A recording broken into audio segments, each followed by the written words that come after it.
again from Denver, Colorado. I'm Bia Labate, and I'm Executive Director of Chacruna, and I have Kevin Matthews here with me. Kevin, thanks for having me. I'm a speaker at the event that he is organizing today. It's a fundraising dinner, and we're talking about why decriminalize psilocybin. What's going to happen on May 7? Vote yes for psilocybin. Mushrooms, psilocybin organizer, and we're going to hear his story shortly and briefly. We're in the capital of where some very revolutionary movement happened regarding marijuana, and maybe they're going to, these folks here in Colorado are going to open the doors for more revolutionary things that maybe create a momentum that starts to create this kind of domino like happened with cannabis. And since one state's opened the doors to drug reform, it influences other states, and maybe, change is on the way. So congratulations for your initiative. Thanks for inviting me to speak and to come. And why don't you just start by telling us a little bit about who you are and why you're doing this work? Yeah, thank you. So my name is Kevin Matthews. I'm the campaign director of the Denver Psilocybin Initiative and the executive director of Decriminalize Denver. And for me, psilocybin has been an extremely impactful tool in the treatment of my own personal depression. I suffered from major depression for quite a while, and that was really the catalyst for me to get involved in this work, because psilocybin mushrooms was the only thing that worked for me, that allowed me to really see outside the box and create a new perspective for my own life. And the mushrooms were this amazing gift and this tool that I could use. And fast forward about 10 years, and here I am working to decriminalize psilocybin in Denver. And we have an amazing team and an amazing group of people out here who are on the ground right now, going door to door, talking to Denver residents about the potential benefits of psilocybin and why we should decriminalize in Denver. From what you told me, I understand you wanted to be like in the military. Can you mention anything about that? From the military to the psilocybin activism? Absolutely. I was a cadet at the U.S. Military Academy for 3 years. I had devoted my entire life to joining the U.S. Army and becoming an officer in the U.S. military. And when I was a cadet at West Point, I was diagnosed with major depression. And the Army at that time did not have the tools to really effectively get to the root of the issues that I was facing, nor was it their responsibility to do so. And so I ended up getting a medical discharge and an honorable discharge and medical retirement from the U.S. Army. And for me, it was the crumbling of my personality. Basically, I didn't have a foundation anymore when that went away. And so I came back to Denver, got into an amazing community here, and they introduced me to psilocybin in a very responsible way. And that was this catalyst for me that enabled me to really form this new perspective about my own life, and just realize that people love me. People want me around. I had a lot of friends and a great community, and I did not have to be stuck in this kind of constant negative feedback loop that depression tends to create. And so my time in the military was short-lived, but it was an extremely valuable experience for me, and it enabled me to have the skills to organize this campaign. Cool. So just our style here is kind of free, as you know. Yeah. In a way, we can say that, your depression saved you from the military, and your psilocybin saved you from your depression, but didn't get you back to wanting to go to the military. Is that correct? I had decided that I wanted to take a new direction with my life. Absolutely. On a personal level, I didn't feel like that. As an officer in the Army, it would have been my responsibility to effectively lead soldiers into combat. And that's what I wanted to do with my life. And then knowing that I have depression, knowing that I was going through this this trauma and this just this challenging time, I felt like the best decision for the men and women that I may have ended up leading would have it was a better choice for me not to be an officer. Well, let me just say that I particularly am happy that you took those choices, and I'm happy that you're here wearing your, mushroom, little necklace. And why don't you tell us, what is it that your guys are doing? What is this initiative? Give us a little overview of what's going on. Sure. So this is the first time in U.S. history where American citizens have formed together, have mobilized, have created a community where we can directly petition the local government here in Denver to actually change the law around psilocybin. Right now, the possession of psilocybin is still considered a felony. As I'm sure we all know, psilocybin is a Schedule I substance. And so what we're doing is we've organized, we collected nearly 10,000 signatures.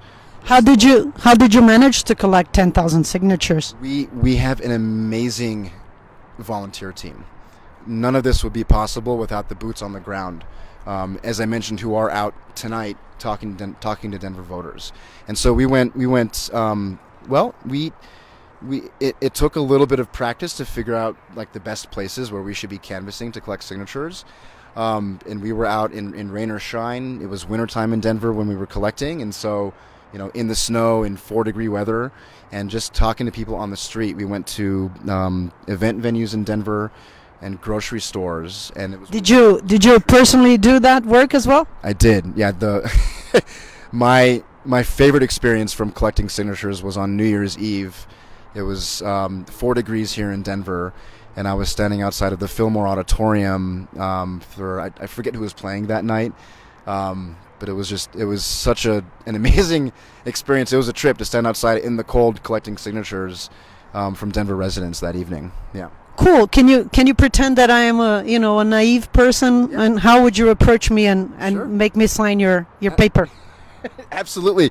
Say, hi, my name is Kevin Matthews. I'm working with the Denver Psilocybin Initiative, and we're working to decriminalize the personal possession and use of mushrooms in Denver. Are you a Denver registered voter?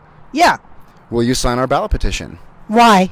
Well, there are a lot of studies right now that show the potential of psilocybin as a tool to treat depression and anxiety and distress related to chronic disease or terminal illness.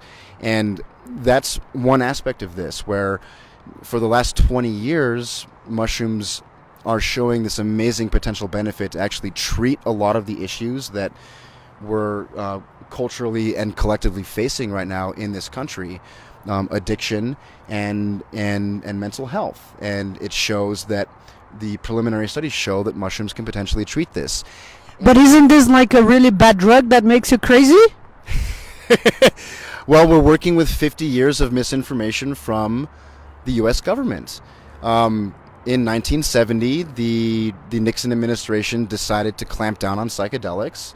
All right. We don't. I believe you got the thing together, but let's go back then. I was just curious, and I'm sure you have a lot of tales from the field, but let's go back to the narrative because I don't want to miss that. So you got the 10,000. Congrats, bravo. I think let's applaud and kudos for the man, because it was not a conventional thing. You didn't go through as far as I understand, you didn't connect to major drug policy reform people. It was a kind of spontaneous, sort of local ad hoc group of people doing something. Is this correct? A little bit. It took us a long time to get the language right. This movement was an idea that was planted in the minds of a few people almost a year and a half ago, and some of us who had experience and who didn't. We did have some initial conversations with members of the Drug Policy Alliance, a few people from some other organizations, but mostly, I think everyone has been surprised that we made it this far.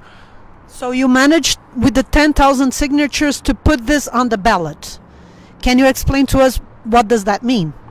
Yeah. So in Denver, we collected 10,000 signatures, the authorities here in the city verified just over 5,500 signatures, and it's a crazy thing because when you're on the street collecting signatures, sometimes they're not legible, sometimes they're not actually voters registered in the city and county of Denver. So we got the minimum requirement of signatures that we needed, and then the next step from there is that we qualified for the ballot. And so what that means is that for the first time, Denver voters have a chance to actually go to the polls on May 7th and vote on whether or not to decriminalize psilocybin for personal possession and personal use for adults. So we are on April 6th, and this is going to happen May 7th. My birthday is May 6th, so maybe I want to have a nice birthday gift.